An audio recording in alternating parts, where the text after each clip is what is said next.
ಕಾಂಗ್ರೆಸ್ನ ಹಿರಿಯ ಸಚಿವರು ಅಂತ ಮಹದೇವಪುರ ನಮ್ಮ ಜೊತೆ ನೇರವಾಗಿ ಅವ್ರನ್ನ ಮಾತಾಡ್ತಾ ಹೋಗ್ತೀನಿ ಸರ್. ಈಗ ನಿಮ್ಮ ಕಾಂಗ್ರೆಸ್ ಸರ್ಕಾರವನ್ನು ಅಸ್ಥಿರ ಮಾಡಲಿಕ್ಕೆ ಬಿಜೆಪಿ JDS ಹೊರಟಿದೆ ಅಂತೇಳಿ ಶಾಸಕ ರವಿ ಗಾಣಿಗ ಒಂದು ಸ್ಟೇಟ್ಮೆಂಟ್ ಮಾಡಿದ್ದಾರೆ ಸರ್.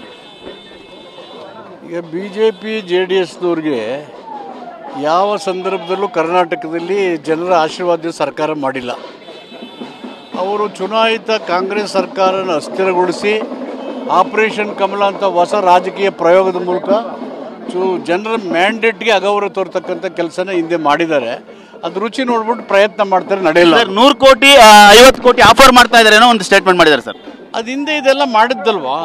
ಬಾಂಬೆ ಬಾಯ್ಸ್ ನೋಡಿ, ಹಿಂದೆ 2006 and 7 ಎಲ್ಲ ಮಾಡಿರೋದೇ ಅಲ್ವಾ?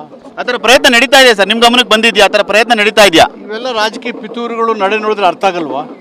ಪ್ರಯತ್ನ ನಡೀತೆ. ಹಂಗಾರೆ 136 ಇರುವಂಥ ಸರ್ಕಾರ ಅಸ್ಥಿರ ಮಾಡ್ಲಿಕ್ಕೆ ಆಗತ್ತಾ? ನಿಮ್ಗೇನು ಅನಿಸ್ತದೆ? ಅಲ್ಲ ನಿಮಗೆ ಸರ್, ನೀವು ಹೇಳಿ ಸರ್, ಹಿರಿಯರಿದ್ದೀರಿ. ನಾವು ಫರ್ಮ್ ಆಗಿದ್ದೀವಿ, ನಿಮ್ಗೇನು ಅನಿಸ್ತದೆ? ಅಲ್ಲ ನೀವು ನಿಮ್ಮ ಸ್ಟ್ಯಾಂಡು ಅಲ್ಲ ಮಾಡೋಕ್ಕಾಗತ್ತೆ 136ನ 5 ಜನ 10 ಜನ ತಗೊಂಡೋಗಿ ಮಾಡೋಕ್ಕಾಗತ್ತಾ? Thank you sir.